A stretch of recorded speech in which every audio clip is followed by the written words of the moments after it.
मेरा पति मेरा बहुत ख्याल रखता था, मेरे लिए महंगी महंगी चीजें लेकर आता था, जबकि उसकी इतनी औकात नहीं थी। मैं हैरान हो जाती कि इतना सब कुछ कहाँ से लेकर आता है, पर एक काम वह बहुत ही अजीब करता है, मुझे बहुत खुश कर देता। मेरे लिए मेरी पसंद की चीजें और खाना लेकर आता, लेकिन खुद रात होते ही दूसरे कमरे में जाकर सो जाता। मैं हैरान होती कि अगर इसको मेरी इतनी ही परवाह है कि यह मेरे लिए इतनी अच्छी चीजें लेकर आता है, तो फिर इससे मेरे में दिलचस्पी क्यों नहीं? यह मेरे पास क्यों नहीं बैठता? मेरी बात क्यों नहीं सुनता? मेरे साथ उसका रवैया नॉर्मल क्यों नहीं है? मैं एक रात पहले ही दूसरे कमरे में छुप गई, ताकि जब वह यहाँ पर आए तो मुझे पता चल जाए कि आखिर इस कमरे में क्यों आता है, मेरे पास क्यों नहीं बैठता। तब मैंने अपने पति को ऐसी हरकत करते देखा कि मैंने अपने कानों को हाथ लगा लिया। मेरा नाम प्रिया है। मैं बहुत ही ज्यादा खूबसूरत थी। मेरी भाभी को मेरी खूबसूरती से बड़ी नफरत थी। वह कहती थी कि तेरा हुस्न तो एक दिन मिट्टी में मिल जाएगा।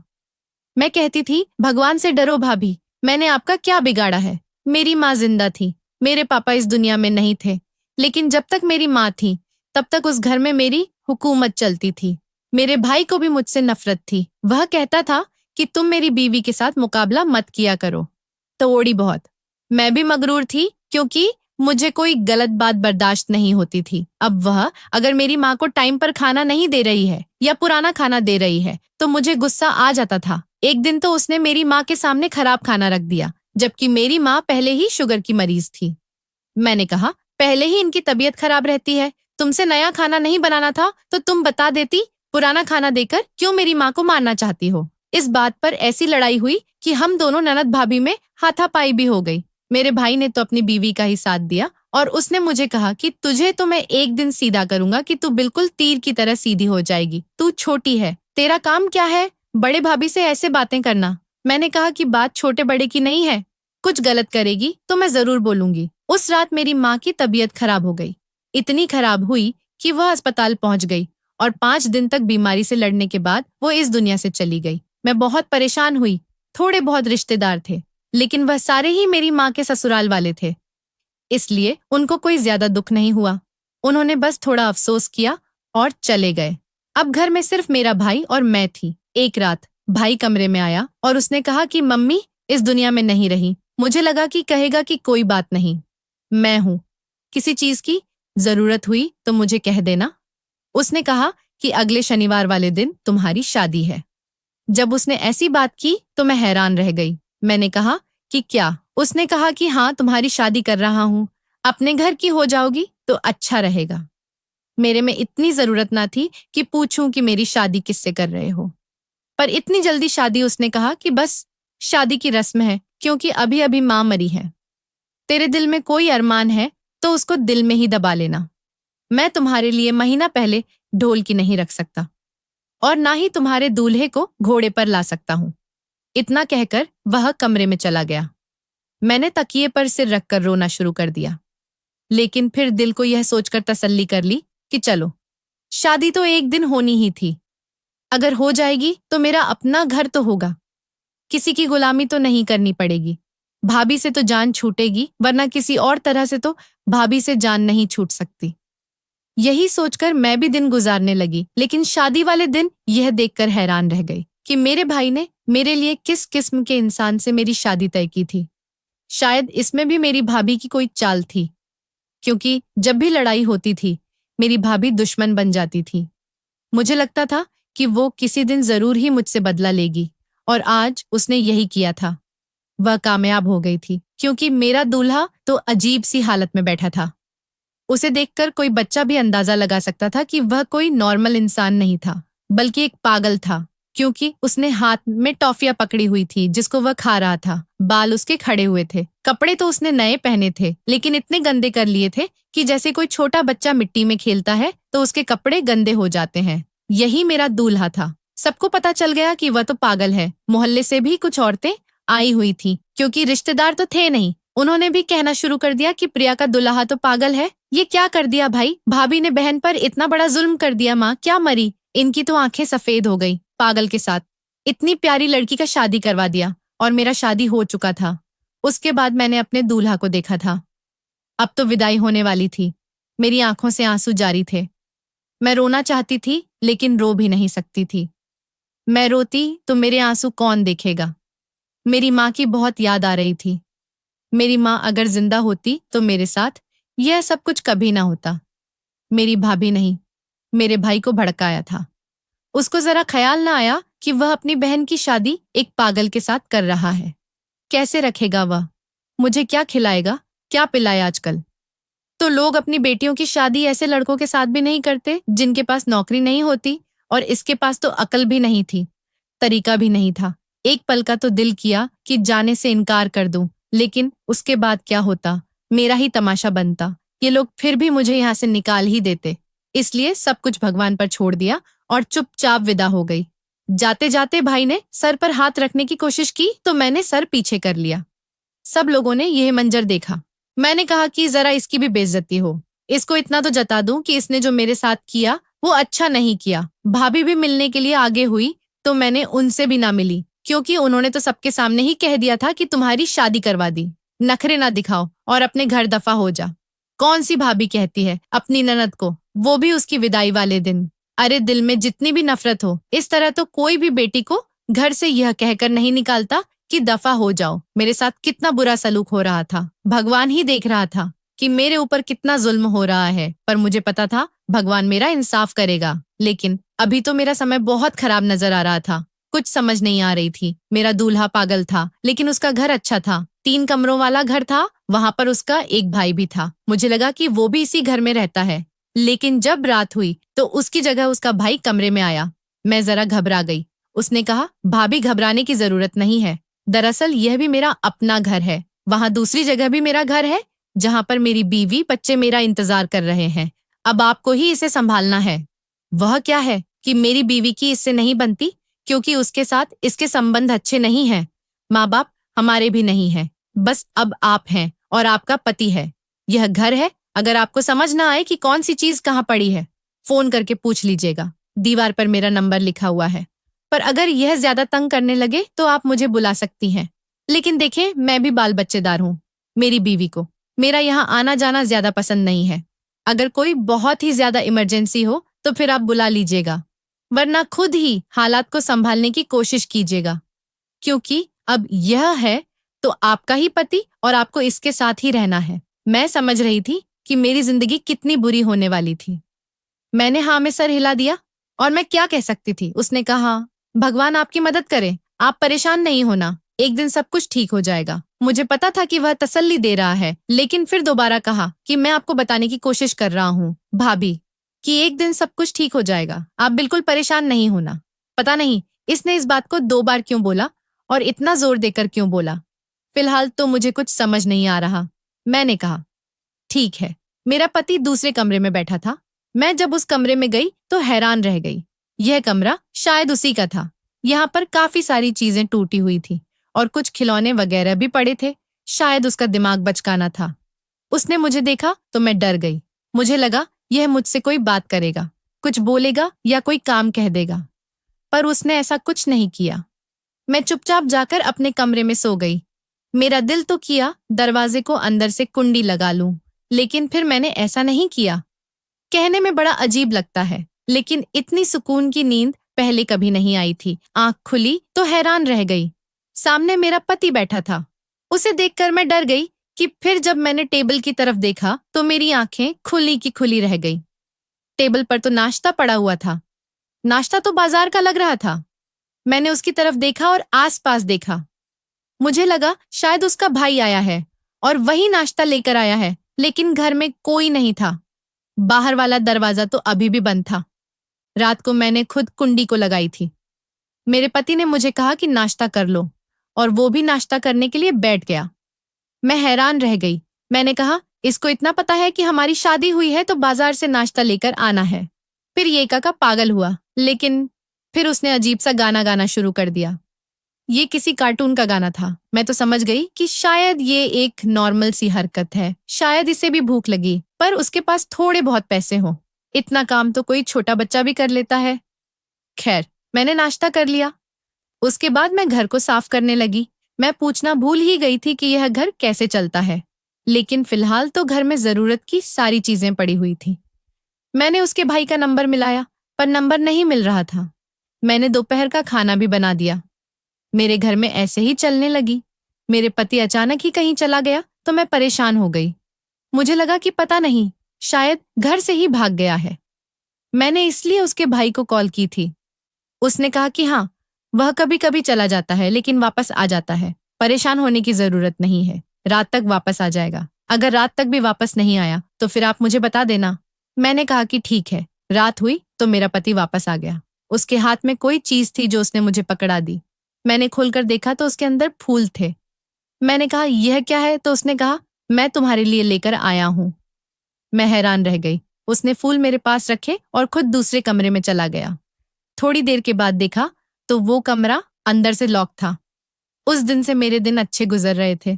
जैसे मैंने सोचा था वैसा कुछ नहीं हो रहा था, बल्कि सब अच्छा ही हो रहा था। बल्कि मेरा पति मेरे लिए रोज कोई ना कोई चीज लेकर आता था। पता नहीं उसके पास पैसे कहाँ से आते थे। घर में भी हर चीज मौजूद थी। जब घर का सामान थोड़ा खत्म होने लगा तो एक दिन उसका भाई आया और उसने आकर 25 लाख मुझे दिए। मैंने कहा कि यह घर भी आप ही चलाते हैं। उसने कहा नहीं, ऐसी कोई बात नहीं है। दरअसल हम दोनों भाइयों के नाम कुछ दुकानें हैं, उनका किराया आता है, तो मैं उसमें से महीने में 2 दफा 25 से 30 हजार आते हैं। आपको 25 लाख 15 तारीख को मिल जाएंगे। आज पहली तारीख है तो मैं आपको पैसे देने के लिए आ गया हूँ। मैंने कहा ठीक है। मैंने घर की जरूरत का सामान ले लिया। उस घर में टीवी भी था, एसी भी था, सब कुछ था। एक दिन भूले भटके मेरे भाभी और भाई यहाँ पर आ गए। उनको तो पता था कि उन्होंने मेरी शादी पागल से करवाई है और मुझे पता था कि देखने आए होंगे कि मेरा क्या हाल हुआ है। लेकिन जब मुझे देखा तो हैरान रह गए। मैंने नया जोड़ा पहना हुआ था। मेरी भाभी ने कहा यह जोड़ा कहाँ से आया? इन लोगों ने तो तुम्हारे लिए सिर्फ 2 ही जोड़े बनाए थे और हमने भी तुम्हारे लिए कुछ नहीं बनाया। मैंने कहा मेरे पति ने मुझे लाकर दिया है। उसने कहा कि तुम्हारे पति को तो मुंह हाथ धोने नहीं आता तो तुम्हारे लिए जोड़ा कहाँ से लाएगा? मैंने कहा कि उसी ने मुझे लाकर दिया है। और आपको किसने कहा कि उसे मुंह हाथ धोने नहीं आता? ये देखिए, मैं आपको दिखाती हूँ मेरे लिए क्या क्या लेकर आया है। जब मैंने सारी चीजें अपनी भाभी को दिखाई तो वह भी हैरान रह गई। उन्होंने कहा कि यह सब कुछ कहाँ से लेकर आ रहा है? कहीं से चोरी करके तो नहीं ला रहा? मैंने कहा कि यह चीजें तो बिल्कुल नहीं है। उसने कहा नहीं तो नहीं लग रही। ये क्या बात हो गई? उनको तो ऐसे हो गया जैसे तीर निशाने पर नहीं लगा, कि जैसे वह मेरे साथ कुछ बुरा करना चाहती थी। पर बुरा नहीं हुआ तो बड़ी परेशान हो गई थी। खैर, मैंने भी सर उठाकर उनको सारी चीजें दिखाई और मैं बड़ी खुश हो गई। मेरी भाभी ने कहा देखो, शायद मैंने जल्दबाजी में आकर गलत फैसला कर दिया था, लेकिन तुम तो खुश लग रही हो। मैंने अपने भाई को भी कहा कि आपने कोई गलत फैसला नहीं किया। मैं वाकई खुश हूं। मुझे कोई दिक्कत नहीं है। मुझे इस घर में किसी चीज की कोई कमी नहीं है। हम भी तो गरीब लोग ही थे ना। अगर हमारी शादी होती तो हमारे जैसे लोगों में ही होती। लेकिन यह देख ले, ये लोग तो आपसे अच्छे हैं। इस घर में तो एसी भी लगा हुआ है। गर्मी होती भी है तो सुकून की नींद आती है। मेरे भाभी का मुंह लटक कर रह गया था। मुझे पता था कि घर जाते ही यह मेरे भाई से झगड़ा करेगी। अच्छी बात है, मुझे खुश देखकर घर जाते हैं, आपस में झगड़ा करते हैं। यही उनकी सजा थी। मेरा पति मुझसे कोई बात नहीं करता था। मेरी चीजें भी लेकर आता, मेरा ख्याल भी रखता, मेरा ध्यान भी रखता। एक दिन मैं जा रही थी कि मेरे पाँव पर कोई चीज से लग गई तो उसने मेरे पाँव पर पट्टी बांधी। लेकिन रात होती तो वो दूसरे कमरे में चला जाता था और अंदर से लॉक लगा लेता था। मैं बड़ी परेशान होती थी कि यह किस किस्म का मामला है। मैं उससे बात करना चाहती थी, पूछना चाहती थी। मैंने फिल्म ड्रामे में सब देखा था कि मोहब्बत से इंसान ठीक हो जाता है। शायद मैं भी उसको ठीक कर लेती, और अगर वो ठीक हो जाता तो फिर इस दुनिया का सबसे अच्छा मर्द होता, क्योंकि खूबसूरत वह था ही, जवान भी था। पैसों की भी कोई कमी नहीं थी। घर भी उसका अपना था, पर इतना सारा सामान भी था। अगर ऐसा ही होता तो मेरी पूरी जिंदगी सेट हो जाती। लेकिन वह मुझसे बात नहीं करता था। मेरी एक दोस्त पागलों की डॉक्टर बन गई थी। उसने मुझे एक बार बताया था कि ऐसे लोगों को बहुत प्यार और मोहब्बत की जरूरत होती है, और अगर इनकी जिंदगी में कोई हो तो उसे बहुत प्यार और मोहब्बत देते हैं, मतलब आम इंसान से ज्यादा। लेकिन यहाँ पर तो मामला उल्टा था। आहिस्ता आहिस्ता मुझे बात समझ आने लगी कि जो भी मामला है उसका ताल्लुक उस कमरे से जरूर है, क्योंकि मेरा पति उस कमरे में ही चला जाता था। इसलिए मैंने सोच लिया कि मुझे पता लगाना होगा कि उस कमरे में क्या करता है। मैं एक बार उस कमरे में गई थी, वहां पर ऐसा कुछ भी नहीं था। मेरी भाभी ने लोगों को कहना शुरू कर दिया था कि पागल से शादी हुई है, लेकिन वह बड़े अच्छी हालत में है। उसके मुंह से निकल गया होगा कि यह बात मुझ तक भी पहुंच गई थी, क्योंकि मोहल्ला तो एक ही था। मैं कहती थी कि हाँ, भगवान का शुक्र है, मैं तो बहुत ज्यादा खुश हूँ, मेरे पास सब कुछ है। मेरे पास पैसे भी होते थे, घर के सारे मामलात मेरे हाथों में होते थे, पैसा आ जाते थे, मेरा पति मेरा ख्याल भी करता था और रोज मेरे लिए कोई ना कोई नई चीज भी लेकर आता था। वह कहाँ जाता था मुझे नहीं पता। मैं एक बार उसके पीछे पीछे गई, लेकिन मुझे रास्ते का नहीं पता था, इसलिए मैं वापस आ गई कि मैं कहीं गुम ही ना हो जाऊं। और वो तो मेरी आंखों के सामने से ना जाने कहाँ चला गया। उसे रास्तों का बहुत अच्छी तरह पता था, शायद किसी बाग में बच्चों के साथ खेलने के लिए जाता होगा, क्योंकि उसके पास इस तरह की काफी सारी सामान थी। इसलिए मैंने इस बात पर ज्यादा ध्यान नहीं दिया, लेकिन मुझे यह बात जरूर पता लगाना था कि कमरे में क्या करता है। और वह दिन के वक्त पर कमरे को ताला लगाकर चला जाता था। एक दिन मैंने चाबी गायब कर दी और ताला भी खोल दिया। उसको ताला नहीं मिला तो वह बगैर ताला लगाए ही चला गया। मेरा प्लान था कि मैं पहले से ही कमरे के अंदर छुप जाऊंगी, और जब वह कमरे में आएगा तो मुझे पता चल जाएगा कि वह क्या कर रहा है। लेकिन जैसे ही घर में आया, मुझे तलाश कर रहा था। मुझसे कभी कभी थोड़ी बहुत बातें भी कर लेता था। उसको मेरा नाम भी याद हो गया था, मुझे मेरे नाम से ही बुलाता था। कभी कभी देखकर बड़ा दुख होता था कि यह भी तो किसी की औलाद है, कितना खूबसूरत नौजवान है, और इसके साथ ना जाने क्या हुआ कि यह पागल हो गया। जाहिर है यह पागल पैदा तो नहीं हुआ होगा, क्योंकि कहते हैं ऐसे लोगों की उम्र कम होती है। शायद इसके साथ कुछ हादसा हुआ हो। मैंने उसके भाई से भी पूछने की कोशिश की थी, पर उसने मुझे कुछ नहीं बताया था कि वक्त के साथ साथ आपको सब कुछ पता चल जाएगा। यह किस किस्म की बात थी? वक्त के साथ कैसे पता चलता? मुझे मेरे पति की पुरानी तस्वीरें मिली थीं। वह शक्ल से बहुत ही गुस्से वाला और जिद्दी लगता था। ऐसा लगता था कि जैसे पूरे खानदान का सबसे खूबसूरत नौजवान था। लेकिन फिर ऐसे हाल पर कैसे पहुंच गया? कहीं इसको किसी की बद्दुआ तो नहीं लगी थी? मन में ऐसी ही उल्टी सीधी बातें और सवाल आते रहते थे। आज तो मुझे पता चल ही जाना था। फिर उसके बाद मैं देखती कि मुझे क्या करना है, कहीं कोई ऐसी वैसी बात ना हो। मेरा पति फिर से मेरे लिए कोई चीज लेकर आया था। कमरे में गया, लेकिन उसे महसूस किया कि मैं कमरे में नहीं हूं, तो वह चीज वहीं पर रख दी। मुझे थैले रखने की आवाज आई थी। वो उस कमरे में आ गया। मैं कमरे के अंदर ही छुपी थी। उसने दरवाजे को अंदर से लॉक लगा लिया और कुर्सी पर सर पकड़े बैठ गया। मैं पर्दे के पीछे से उसको देख रही थी। उसको अंदाजा भी नहीं था कि मैं कमरे के अंदर हूं। वो सर को ऐसे अंदाज में पकड़े बैठा था, ऐसा लगता था जैसे कोई बड़ा आदमी कुछ सोच रहा है।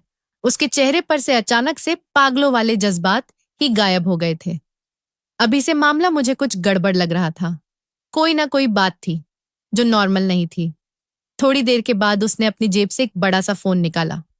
मैं हैरान रह गई कि यह बड़ा फोन इसके पास कब आया, और फोन भी बिल्कुल ठीक ठाक था, टूटा हुआ भी नहीं था, जबकि बाकी उसकी सारी चीजें टूटी हुई थी। फोन पर किसी से बात करने लगा, और जब उससे बात करनी शुरू की तो मेरी तो ऐसी हालत खराब हुई कि मैं हैरान रह गई। वह तो किसी समझदार आदमी की तरह बातें कर रहा था और कह रहा था कि देखें, मैंने आपसे पहले डील की थी और यह पैसे कारोबार में लगा दें। जो मेरी किस्मत में होगी, जो मेरा नसीब होगा, मुझे मिल जाएगा। मैं हैरान रह गई थी कि वो मेरा पति, जो दुनिया के सामने पागल बना हुआ है, यहाँ पर बैठकर बिजनेस की डील कर रहा था। लेकिन फिर दुनिया के सामने क्यों पागल बना हुआ था और अपनी बीवी से झूठ क्यों बोल रहा था?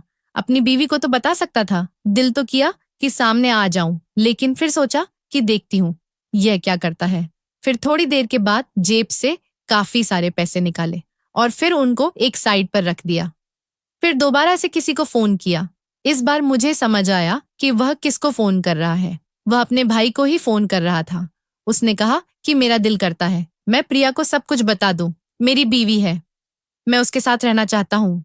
शायद दूसरा शख्स यह कह रहा था कि जल्दबाजी ना करो, तो उसने कहा कि जल्दबाजी कैसे, हमारी शादी को 6 महीने होने वाले हैं। जब मेरा जिक्र हुआ तो मैं सामने आ गई। मुझे देखकर हैरान रह गया। उसका मुंह खुला का खुला रह गया और फोन में एक साइड पर रख दिया। मैंने कहा कि यह सब कुछ क्या है?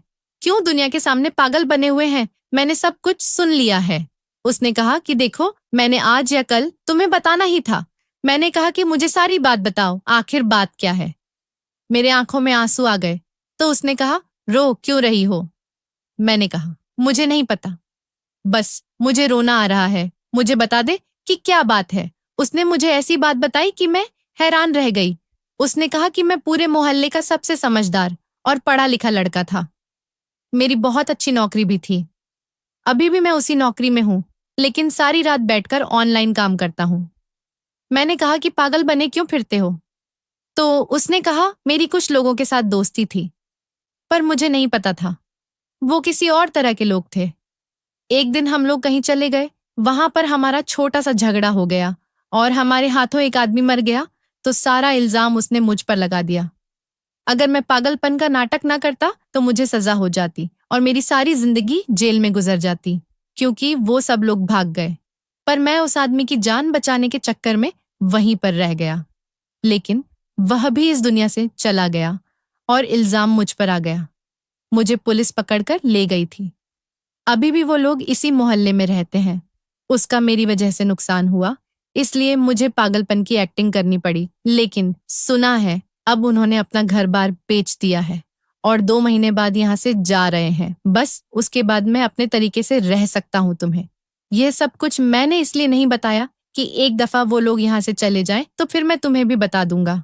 तुम्हारे भाई ने जब कहा कि उसी ये रिश्ता कबूल है तो हम लोग बड़े हैरान हुए हैं। हमें पता चल गया था, इसलिए मैंने बिना देखे ही शादी के लिए हाँ कर दिया। सोचा कोई तो पुण्य कमा लूं। तुम्हें बचाने की खातिर तुमसे बहुत मोहब्बत करता हूँ। तुम बहुत अच्छी लगती हो। बाहर जाता हूँ तो वह भी काम के सिलसिले में ही जाता हूँ। तुम्हारा चेहरा मेरी आंखों के सामने आ जाता है तो फिर सोचता हूँ तुम्हारे लिए कोई चीज ले लूं। सोचता हूँ कि कहीं तुम हालात से तंग आकर मुझे छोड़कर ना चली जाओ कि एक पागल के साथ मेरी जिंदगी बुरी गुजर रही है। इसलिए तुम्हारे सारे नाज नखरे उठाने की कोशिश करता हूँ। तुम्हारे लिए तोहफा लेकर आता हूँ कि कम से कम तुम खुश तो रहो। तुमसे बहुत मोहब्बत करता हूँ। मेरी आंखों में फिर से आंसू गिरने लगे। उसने कहा कि आप रो क्यों रहे हो? मैंने कहा कि खुशी से रो रही हूँ। उसने कहा, अजीब हो, दुख से भी रोती हो और खुशी से भी रोती हो। अरे देखो, मैं तुम्हारा पति हूँ। तुम्हारी जिंदगी बहुत अच्छी होने वाली है।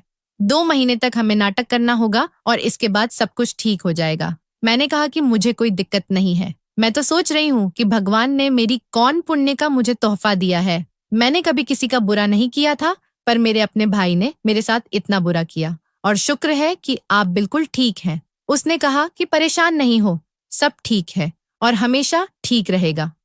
मैं तुम्हारा पति हूँ, हमेशा तुम्हारा ख्याल रखूंगा, तुम्हारे साथ रहूंगा। हमारी जिंदगी बहुत अच्छी होगी। और ऐसा ही हुआ। आहिस्ता आहिस्ता यह बात मशहूर कर दी। मैंने अपने पति का इलाज करवा लिया है और हमारी जिंदगी मिसाल बन गई। कहानी पसंद आई तो वीडियो को लाइक करें और ऐसे ही अच्छी कहानियां सुनने के लिए हमारे चैनल को सब्सक्राइब करें।